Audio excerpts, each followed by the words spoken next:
नमस्कार दोस्तों, आप सभी को नवरात्रि की हार्दिक शुभकामनाएं। तो दोस्तों, कोई भी इंसान को अपने जीवन में क्या चाहिए? सक्सेस चाहिए। तो सफलता पाने के लिए सबसे सिंपल उपाय यह है कि दुर्गा सप्तशती का आप पाठ नवरात्रि में खुद कीजिए, पंडित को बुला के नहीं करना है।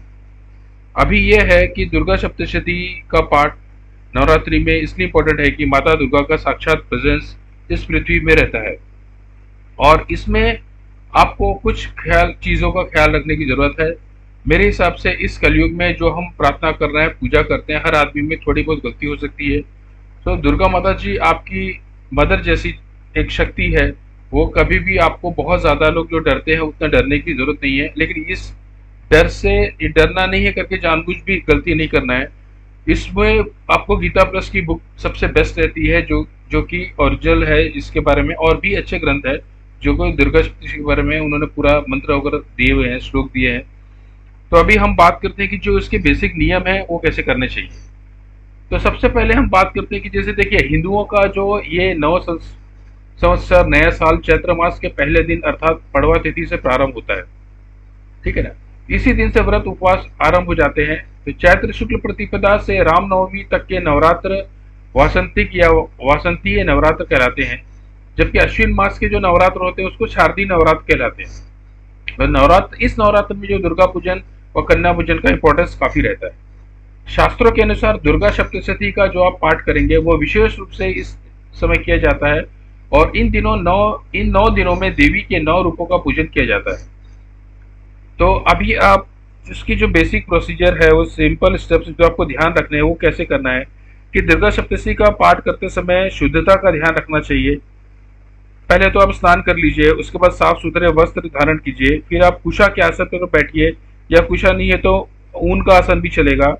फिर मंदिर आप पे, उस पर गंगा जल छिड़किए और अब दीपक जलाइए।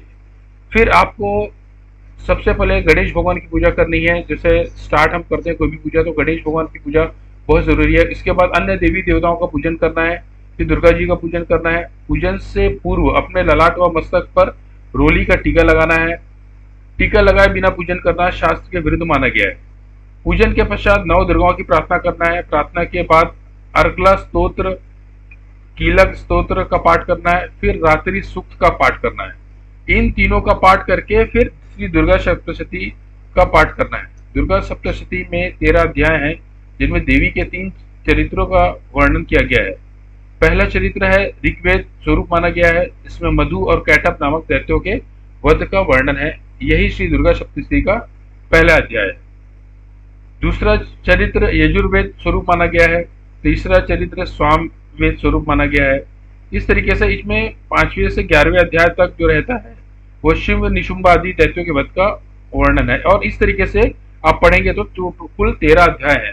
तो जैसे मैंने इसमें बताया कि डिटेलिंग में तो मैंने बता दिया, लेकिन अभी आप सीक्वेंस अगर जाएंगे तो दुर्गा सप्तशती पाठ करने की विधि जो बोलते हैं उसमें सबसे पहले आप नरवाण मंत्र पढ़ना जरूरी है। नरवाण मंत्र माँ दुर्गा का सबसे शक्तिशाली और माँ के शीघ्र पूर्ण करने देने वाला मंत्र है, वो है नरवाण मंत्र। वो है ऐम ह्रीम क्लीम चामुंडा विचे। उसके बाद दुर्गा जो कवच आता है वो उसको पढ़ना है। उसके बाद कीलक और अर्गला स्तोत्र पढ़ना है और उसके बाद दुर्गा सप्तशती के, जैसा मैंने पहले ही बताया, उसका पाठ आरंभ करना है। अब इसमें नियम क्या चीज होता है? बेसिक नियम जो है, जो कि 4 मैंने इंपॉर्टेंट नियम आपके लिए लाए हैं, उसमें यह है कि आपका सबसे पहले तो आपको दुर्गा सप्तशती का जो पुस्तक है आप बुक से पढ़ेंगे तो बुक से ही पढ़ना चाहिए इसे। जो मैं गीता प्रेस की बुक से पढ़ता हूँ तो उसमें आपको जो बुक पढ़ने की जो वुडन वो रखता है, जैसे बुक जैसे रामायण आप रखते हो घर में, वैसा वुडन जो बोलते हैं रखने की, जो लकड़ी का बना हुआ एक जो स्टैंड जैसे रहता है उसमें आपको इसको रखना है, ठीक है। तो सबसे पहले दुर्गा सप्तशती का पाठ करने से पहले पुस्तक को नमन करना है और उसके नमन करने के बाद आपको जो भाषा अच्छी लगती है, जैसे मैं हिंदी में ही पाठ करता हूँ, ऐसा कोई जरूरी नहीं है कि संस्कृत में ही पाठ करना है, तो आप हिंदी में पाठ करिए। जिस लैंग्वेज में कंफर्टेबल है आप उसमें पाठ करिए, क्योंकि भाव इंपॉर्टेंट है, उसके मीनिंग को समझना इंपॉर्टेंट है। पुस्तक को हाथ में नहीं रखना है, अध्याय के बीच में उठना नहीं है। यानी आप एक अध्याय में अगर चाहे तो अभी सपोज करो कोई बहुत वजन वाला व्यक्ति है तो बीच में बहुत कुछ सेकंड्स के लिए ब्रेक ले सकते हैं, लेकिन वो भी अध्याय खत्म होने के बाद, अध्याय के बीच में नहीं उठना है।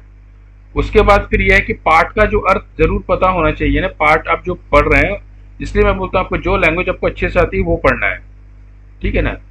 जैसे और संस्कृत भाषा में अगर पढ़ रहे हो तो उच्चारण में अगर कठिनाई हो रही है तो आपको हिंदी पढ़िए, ठीक है। लेकिन एक दिन में पूरा पाठ अगर नहीं किया जाए तो पहले केवल उसका आपको सीक्वेंस में ब्रेक करके भी कर सकते हो, जैसे मध्यम चरित्र का पाठ करें, फिर दूसरे दिन बाकी दो चरित्र का पाठ करें, या दूसरे विकल्प ये कि जैसा आप पहले दिन एक किए पाठ, फिर दो किए, फिर या फिर बाद में फिर चार किए, तीन चार, इस तरीके से आप कर सकते हो। और सीक्वेंस अब मैं इसमें बहुत ज्यादा वो नहीं मानता हूँ, सीक्वेंस सीक्वेंस है ना, आप अपने हिसाब से जैसे दो अपने हिसाब से पार्ट जो रहता है वो आप इसको डिवाइड कर सकते हो। जैसे आज मैंने एक से लेके चार पार्ट पूरे कर लिए, ठीक है ना। तो उसके बाद नॉर्मल तो मैं रोली का बता दिया, चंदन लगा, फिर लाल पुष्प अक्षत जल माता जी को अर्पण करना है, उसके बाद नॉर्मल हम पूजा करते हैं, फिर इस हिसाब से आपको पाठ करना है। तो ये पाठ का अर्थ जरूर पता होना चाहिए, शब्दों का शुद्ध उच्चारण होना चाहिए, और बहुत फास्ट भी नहीं बोलना है आपको, बहुत स्लो भी पाठ नहीं करना है, और ऐसे पाठ करना है कि जैसे दुर्गा माता का प्रेजेंस आपके सामने है, वो एक ब्रह्म स्वरूपी रूपी देवी है, तो उस हिसाब से आपको पाठ करना है, तो आपको इसका फल बहुत जरूर मिलेगा। सो आज के लिए इतना ही। इस वीडियो को लाइक कीजिए, सब्सक्राइब कीजिए, और अगर अपने फ्रेंड में शेयर कीजिए, फ्रेंड्स के बीच शेयर कीजिए। तो थैंक यू वेरी मच। जय माँ दुर्गा। आप सभी को नवरात्रि की हार्दिक शुभकामनाएं।